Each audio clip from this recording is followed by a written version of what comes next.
ஜெய் சீதாராம். ராதே கிருஷ்ணா.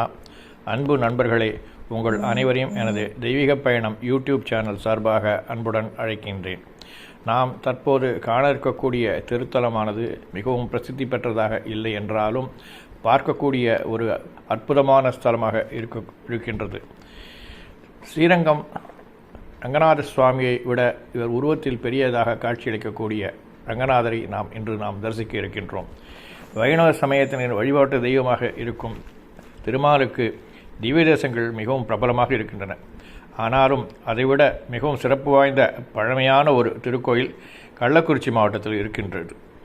விஷ்ணுவின் முதல் அவதாரமான மச்ச அவதாரத்தின் போது நிறுவப்பட்ட கோயிலாக இந்த ஆலயம் பார்க்கப்படுகின்றது. இதனை பழங்காலத்தில் உத்தரங்கம் அல்லது ஆதிரங்கம் என்று அழைத்தார்கள். தற்போது இது ஆதி திருவரங்கம் என்று வழங்கப்படுகின்றது.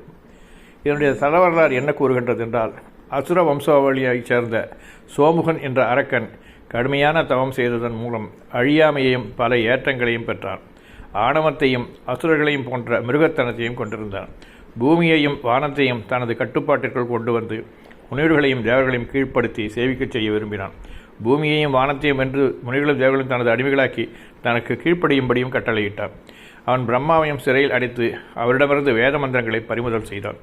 பிரம்மா, தேவர்கள் மற்றும் முனிவர்கள் ஸ்ரீ நாராயணன் அவர்களிடம் சென்று சோமுகனை கட்டுப்படுத்தி தங்களை பாதுகாக்கும்படி பிரார்த்தனை செய்தார்கள். ஸ்ரீ நாராயணன் சோமுகன் சண்டையிடச் சென்றார். அவர்களுக்கிடையே பயங்கர யுத்தம் வெடித்தது. சோமுகன் தனது மந்திர தந்திரங்கள் அனைத்தையும் இழந்து சோர்வடைந்தான். இனி அங்கேயே தங்கியிருந்தால் தன்னை ஸ்ரீ நாராயணன் கொண்டு விடுவார் என்று அவன் அஞ்சினான். கடலுக்குள் சென்று தன்னை மறைத்து கொண்டான். ஸ்ரீ நாராயணன் மத்ஸ்ய அவதாரத்தை எடுத்து சோமுகனை அடக்கி வேதங்களை மீட்டெடுத்தார். தேவர்களும் முனிவர்களும் உற்சாகமடைந்து ஸ்ரீ நாராயணனை ஆதி திருவரங்கத்தில் வணங்கினார்கள். இந்த கோயிலில் புரட்டாசி பௌர்ணமி, வைகுண்ட ஏகாதசி போன்ற விமர்சையாக கொண்டாடப்படுகின்றது. சனிக்கிழமைகளும் சிறப்பு பூஜைகள் நடைபெறுகின்றன. இந்த திருக்கோயிலில் முகப்பு வாயிலில் பெரிய ராஜகோபுரம் என்றும் ஏதும் இல்லை என்றாலும் மிகவும் அழகான வேலைப்பாட்டுடன் கூடிய முகப்பு இருக்கின்றது.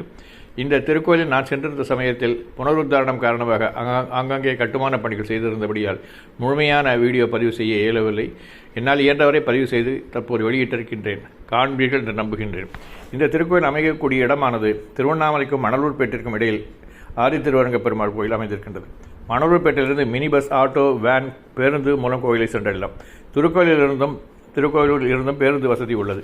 வாருங்கள் அன்பர்களே, இந்த திவ்ய தேசத்தை தாங்களும் காண்பீர்கள் என்று நம்புகின்றேன். நன்றி, வணக்கம்.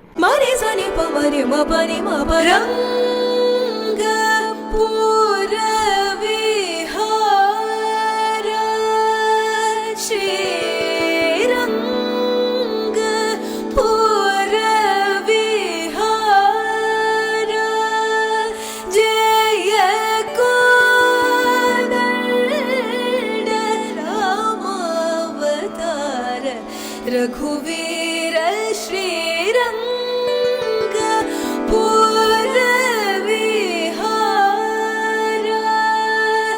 जय कोदंड राम अवतार रघुवीर श्रीरंग पूर विहार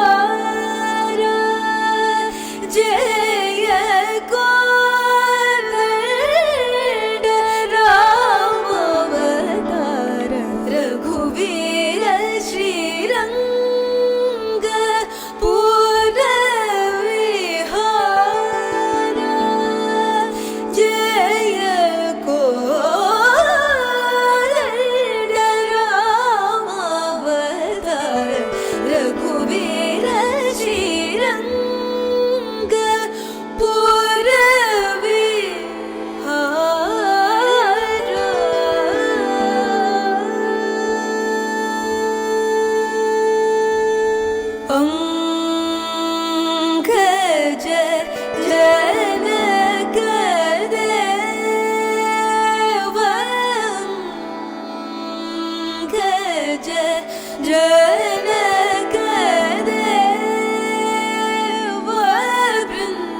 இத்திருக்கோயில் தரிசனம் செய்த உங்கள் ஆன்மீக நண்பர்கள் அனைவருக்கும் எனது நன்றி.